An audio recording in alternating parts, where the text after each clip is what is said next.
చెప్పడానికి ఇప్పుడు 125 అడుగులు ఎత్తున అంబేద్కర్ విగ్రహం పెట్టారు, సంతోషం. కానీ దానివల్ల 125 పేద కులాలకి ఏమన్నా లాభం ఉందే? లేదా? ఏముంది? ఇంతకుముందు చెప్పిన ఆత్మగౌరవమే కదా. ఆత్మగౌరవంతో కూర్చుంటారా? ఆత్మగౌరవం ఏమో మాకును, అధికారం మీక. మా ఓట్లన్నీ మీకు వేస్తే ఆత్మగౌరవం అనే దీంట్లో అధికారం మీరు అనుభవిస్తారా? నేనేమంటానంటే 125 కులాల వాళ్ళకి అసెంబ్లీలో స్థానం కల్పించండి మీరు. అప్పుడు మీరు అంబేద్కర్ గారికి నిజమైనటువంటి నివాళి ఘటించినట్టు వీళ్ళకి కూడా నిజంగా మేలు చేసి చెప్తున్నారు. జగన్మోహన్ రెడ్డి 200 సీట్లు 100 సీట్లు నేను ఎస్సీ ఎస్టీ బీసీ మైనారిటీకి ఇచ్చాను. అది ఇంకా ఇంకా జరగాలండి. అది ప్రయత్నంగా చూడలేదు. నేను ఇంకొక మాట చెప్తాను. నేను చేసినంత వరకు సంతోషమే. నేను ఎప్పుడు చేసినంత వరకు సంతోషమే. దాంట్లో గతంలో లేనిది గతం 100కి 100 పాళ్ళు నేను దాంట్లో ఏకీభవిస్తాను. ఎందుకంటే ముందు అడుగు పెట్టాలి, అడుగు వేసి తప్పకుండా దీన్ని ఇలా ముందుకు తీసుకెళ్ళిపోతే కులాల మధ్యన బాగా సామరస్యం ఏర్పడుతుంది. ఆ సామరస్య వాతావరణంతో అట్లాగే ప్రతి దేవాలయంలో కూడా పాలక మండలి 25 మంది ఉంటే ఒక కులం వాడు ఒకడే ఉండాలి. ఎందుకంటే అన్ని కులాలు వెళ్ళి హుండీలో డబ్బులు వేసి దర్శనం చేసుకుంటేనే ఆ వైభవం అక్కడ.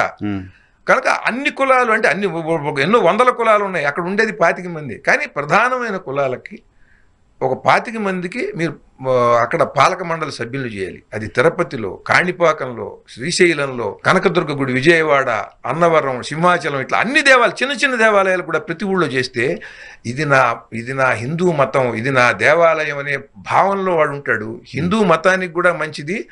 హిందూ మత సంస్థల్లోకి, దేవాలయాల్లోకి ఇతరులు వచ్చేస్తున్నారనేటువంటి భయాందోళనలు, ఆ చర్చలు కూడా వివాదాలు కూడా సమసిపోతాయి.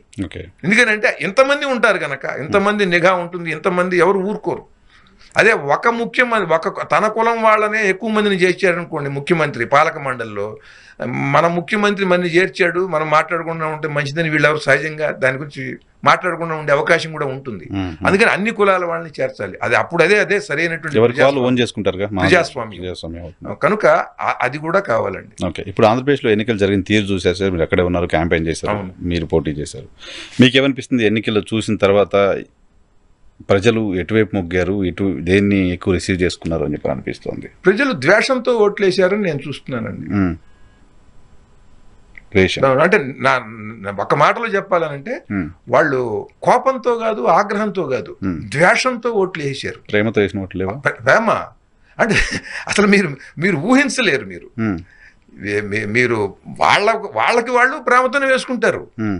నేను మీకు చెప్తున్నా, ఒక 30% వీళ్ళకి, ఒక 30% వాళ్ళకి బాగా దృఢంగా వేసేవాడు ఉంటారండి. బాగా దృఢమైన అభిమానంతో ఉంటారు వాళ్ళు. వీళ్ళు వాళ్ళు అభిమానించేటువంటి ఆ పార్టీని వాళ్ళు అభిమానిస్తారు. కానీ అవతల వాళ్ళకి ఓటమి రావాలి అని పనిచేయటం మాత్రం ద్వేషంతో పనిచేశారు. పైగా వెయ్యటం కూడా మావాడు గెలవాలి అని కాదు, వాళ్ళు ఆ అవతల వాడు ఓడిపోవాలనేటువంటి ద్వేషంతో ప్రచారాలు చేశారు. అట్లా బాగా ఈసారి దీంట్లో అసలు ఏమాత్రం కూడా ఒక ప్రజాస్వామ్యబద్ధమైనటువంటి విధానంలో ఈ ఎన్నికలు అంటే ప్రజలందరూ ఒకటిగా ఉండాలని కదా ప్రజాస్వామ్యం. అలా కాకుండా ప్రజలందరూ వర్గాలుగా వైరంతో చేసినటువంటి ఎన్నికగా నేను భావిస్తున్నాయి. సంస్కృతి, ప్రకృతి మీరు మాట్లాడుతున్న ఇవన్నీ ఇష్యూస్ కాస్త కూస్తూ ఉన్న పార్టీల్లో భారతీయ జనతా పార్టీ కూడా భారతదేశం, సంస్కృతి, దేశం ముందు, ధర్మం ముందు అని మాట్లాడుతూ ఉంటుంది. ఎందుకు ఆ పార్టీలో మీరు ఉండలేకపోయారు? ఆ పార్టీలో కూడా కనపడలేదు అది మీకు? దాని గురించి వాళ్ళు ముందుకు వెడుతుంటే దాంట్లో ఉండేవాడినేమో. దాని గురించి ఏమి ఇప్పుడు నేను చెప్పినవేవి వాళ్ళ ఆలోచనలు అవే, వాళ్ళ ఆలోచనలు అవే అనే నేను కూడా ఉన్నాను అక్కడ ఆలోచనలు వేరు, ఆశయాలు వేరు, జరుగుతున్నది వేరు. పైగా ఏంటంటే నాయకత్వం కూడా మనకి సంతృప్తికరంగా ఉండాలి కదా.